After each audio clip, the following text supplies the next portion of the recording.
Hello, welcome back to Too Sweet MTG, and welcome to Instant Deck Techs. In this series, we go over everything you need to build a certain commander. We'll go over the strategies and the types of cards needed you need to get the deck working. Any cards we mention will be down in the description below.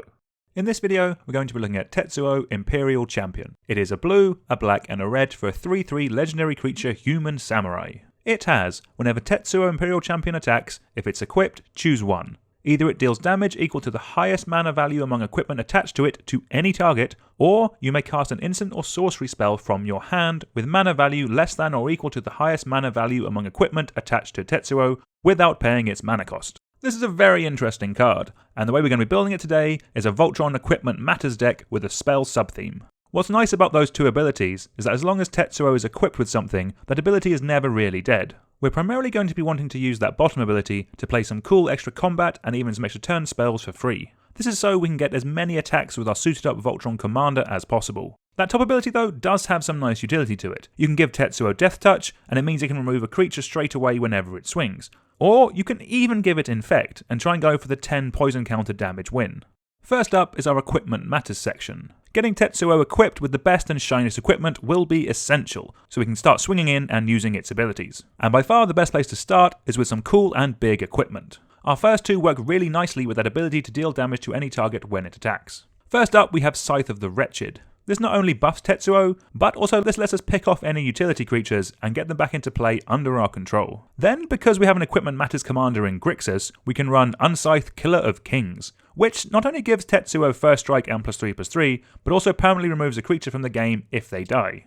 And then we have some even bigger equipment with Living Weapon. You have things like Batterskull and Kaldra Compleat. These come in with a creature attached, so they can attack and block straight away, or we can just put them onto Tetsuo and start going ham at our opponent's life totals. These having really high mana values is actually quite important, as it means when we attack with them equipped to Tetsuo, we can pretty much cast any instant and sorcery card from our deck. And then you have a card like Embercleave, which is an expensive equipment that has cost reduction already built into it. This comes down and can automatically equip itself to Tetsuo as well, while also giving it +1/+1, double strike, and trample. To then actually help us get those bits of equipment from our deck, we need some artifact tutors. Fabricate has the flexibility to get any equipment out of our deck and into our hand. Then Godo, Bandit, Warlord is probably one of the best cards actually in the deck, as it gets an equipment and puts it straight onto the battlefield, and then when it attacks for the first time each turn, it also untaps Tetsuo, as it is a samurai. Also it can rumble in again, an absolute perfect card for this deck. On the topic of extra combat steps, you also have a cool card like Akki Battle Squad, which also lets us get off multiple attacks in a turn, and is obviously very cool. We can also run some help to get that equipment equipped to Tetsuo. You have cards like Magnetic Theft, Brass Squire, and Hammer of Nazahn. These all let us cheat on the equip costs, making tooling up Tetsuo that little bit easier.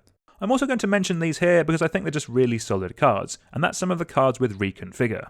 Voltron decks like these can be a little light on the creature count, so are in danger of being overrun by any aggressive decks out there. The Reconfigure cards are great stopgaps, as they come down early and act as a deterrent, while also late game letting us equipping them to Tetsuo to add more damage.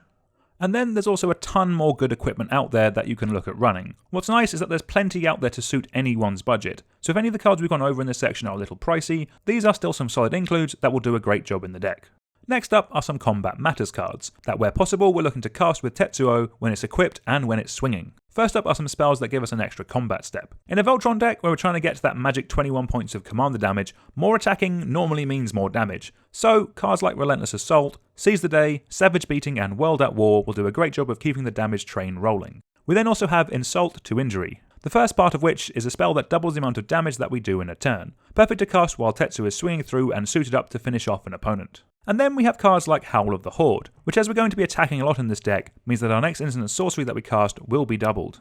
And then we have some spells with Suspend. This interaction with Tetsuo is really cool. Basically, these spells actually cost 0 mana, but normally you can only cast them for their Suspend cost. With Tetsuo, we can get around that, so we can cast Profane Tutor to get the best card at that moment, Inevitable Betrayal to take the best creature out of an opponent's deck, and then Ancestral Vision and Wheel of Fate if we need to draw some cards. All we need to do to cast these is to have Tetsuo equipped and attacking, which should not be that hard in this deck.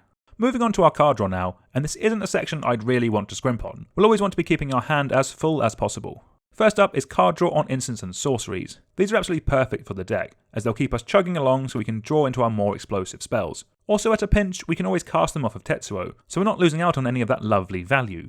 I'd want most of these to be pretty cheap to cast, so they are guaranteed to trigger off of any of our equipment being attached. Talking of equipment, we can also look at running some that draws us cards. Of these, I really like the Reality Chip as a Future Sight effect that lets us play cards off the top of our library, as in this deck it's basically Future Sight. If you haven't played with them, cards that let us play things off the top of our library are very, very strong. I also quite like Mask of Grizzlebrand, as it gives our commander flying and lifelink. Both those abilities are very useful. The flying is great at getting the damage through, and the lifelink is great at keeping us alive. Moving over to our ramp, we have a couple of cool and interesting bits to go over before we get to our more standard fare. First up, we have Sword of the Animist. This gets a land from our deck whenever we attack. This is obviously absolutely perfect for the deck, as attacking is what we're going to be doing a lot of. Then we have the Reaver Cleaver, a new card from this set that buffs up Tetsuo and creates treasures equal to the amount of combat damage that we'll be doing. This card is honestly going to be fantastic, and could lead us to making a ton of treasures that we can use to ramp us out even further. One weird mana rock that I am going to mention is Dalakos, Crafter of Wonders. This is the only card I'm personally going to recommend that just ramps us for equipment, and the reason for that is that it also gives our commander flying and haste when it is equipped. That means this ramp card is also a bit of a win condition, which is very, very nice. Moving on to some more regular ramp, because we're not in green, you can't go wrong with a Wayfarer's Bauble to help us get a basic land out of our deck and ready to ramp us ahead. After those, I think a solid base of mana rocks is the best way to go. You have your Soul Rings, your Signets and your Talismans, which are absolutely perfect for what this deck is after. Moving over to our interaction, we have some cool bits that work with Tetsuo first, before getting on to the best bits of removal that Grixis has to offer. First up, we have some equipment that gives our commander deathtouch. This means that whenever we attack, we can use Tetsuo's top ability to ping a creature for a lethal amount of damage. Of these, Basilisk Collar is just really efficient, and again the added lifelink will help keep us in the game. I also quite like the alternative win condition of Vorpal Sword, so that does make it quite a fun inclusion that can steal some games. After that, we have some of the best bits of targeted removal out there. How many you run is generally dependent on how degenerate your playgroup is, but I primarily want them to be on instants and sorceries, so we can also cast them off Tetsuo in a pinch. In terms of board wipes, we also have plenty of solid options, with the pick of the bunch probably being Chandra's Ignition. With all the Voltron power buffs, it should be enough to take out the whole board. The fact this also works nicely with deathtouch and infect as well is really cool. Moving over to our protection, our plan revolves heavily on having our commander in play, so it's really not something that we can scrimp on. First up is Swiftfoot Boots and Dark Steel Plate. The boots make it so our opponents can't target it, and the added haste means we'll be swinging in straight away. Then you have Dark Steel Plate, which gives Tetsuo indestructible, which is very solid, and means we have no fear of swinging into combat every turn. Talking of swinging into combat every turn, you could play a card like Dolem's Gate, which means it doesn't matter what our opponents have in play, as our commander won't be dying in combat. You also have a nice piece of one-time protection in the form of Slip Out the Back. It buffs up Tetsuo, while also making it phase out, so it can protect it from any kill spell or any board wipe cast that turn. The other way of stopping kill spells and board wipes is with some good old-fashioned counter magic. These also nicely double up with our interaction section, and are always solid options. We generally don't care about creatures, so cheat spells that stop instants and sorceries will be fantastic here. A quick note on some recursion before we get to our win cons. It will be nice having some ways to get some of our things back from the bin. A way to get some of our equipment back is with Heiko Yamazaki the General. Tetsuo will be a lone samurai attacking quite a lot, so this is a great way of bringing back some key equipment if they're ever removed. There will also be some more equipment reanimation when we get to our utility land section, so do keep an eye out for that as well.